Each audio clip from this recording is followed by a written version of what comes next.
Rasa penasaran saya memuncak dengan banyaknya chips di pohon. Ketika saya mengunjungi kota Guangzhou, saya pun tidak tahan dan akhirnya bertanya kepada salah seorang pemimpin perusahaan China Chemical yang mengundang saya waktu itu. Yang di dadanya ada pin komunis. Saya rasanya yakin dia pejabat penting di partai dan juga melihat posisinya tertinggi di perusahaan yang saya sedang kunjungi ini. Mengapa saya tahu dia memiliki posisi tertinggi? Ada kebiasaan di Cina, di Tiongkok, di mana posisi orang terpenting itu duduknya biasanya agak menyamping dari sisi utara. Itulah posisi terhormat seseorang di saat sebuah meeting resmi. Jadi saya bertanya kepadanya, mengapa di setiap pohon yang saya kunjungi di kota ini ada chipsnya pohon tersebut? Pertanyaan sederhana ini ternyata dijawabnya dengan panjang. Dia memulai dengan bercerita, untuk memutar roda ekonomi, maka setiap anak negeri harus membuat sebanyak-banyaknya proyek, bahkan proyek yang tidak masuk akal sekalipun, selama ada manfaatnya buat masyarakat dan menyelesaikan problem pasti dibiayai. Pohon tadi hanya untuk mengecek kadar oksigen chipsnya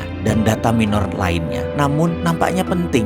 Karena itu menumbuhkan faktor ekonomi. Karena itu proyek itu dibiayai oleh negara. Saya pun bertanya, yang maksudnya dibiayai itu apa? Dia melanjutkan menjawab, penciptaan uang di Cina berbasis proyek. Dan proyek ini harus berlapis-lapis, hingga 10 lapis kalau perlu. Kalau tidak, ekonomi tidak berputar. Kembali saya agak bingung. Maksudnya bagaimana? Tolong bisa dijelaskan lebih lanjut. Kita punya istilah sendiri for the sake of discussion, oke? Katanya. Jadi kita tidak menggunakan bahasa yang umum maksud dia. Oke, saya bilang. Dia melanjutkan, kalau negara cetak uang, anggap itu adalah M0.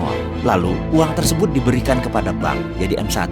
Lalu disalurkan kepada pengusaha, jadi M2. Pengusaha tadi membeli tanah, jadi M3. Pemilik tanah tadi yang menerima uang tadi membeli sebuah pabrik, jadi M4. Uang jualan pabrik tadi dibelikan tanah lagi membangun usaha baru, jadi M5. Lalu dia membelikan mobil, lalu terus menjadi M6, M16, bahkan M20. Pokoknya minimum M12 ke atas, itu maksudnya. Lalu selagi dia bicara, kepala saya membayangkan sebuah diskusi beberapa bulan yang lalu dengan pejabat negara yang menyatakan, setelah M1 di Indonesia di bank tersebut disalurkan ke M2, uang tadi oleh M2 dibelikan sebuah tanah menjadi M3.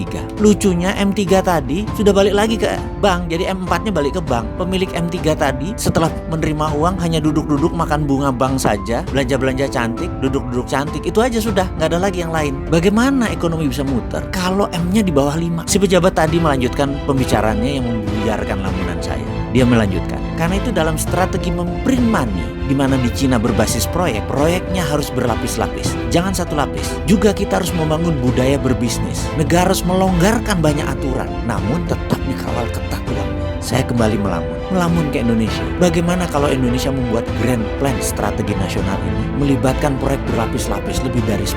Kayaknya sudah boleh print money.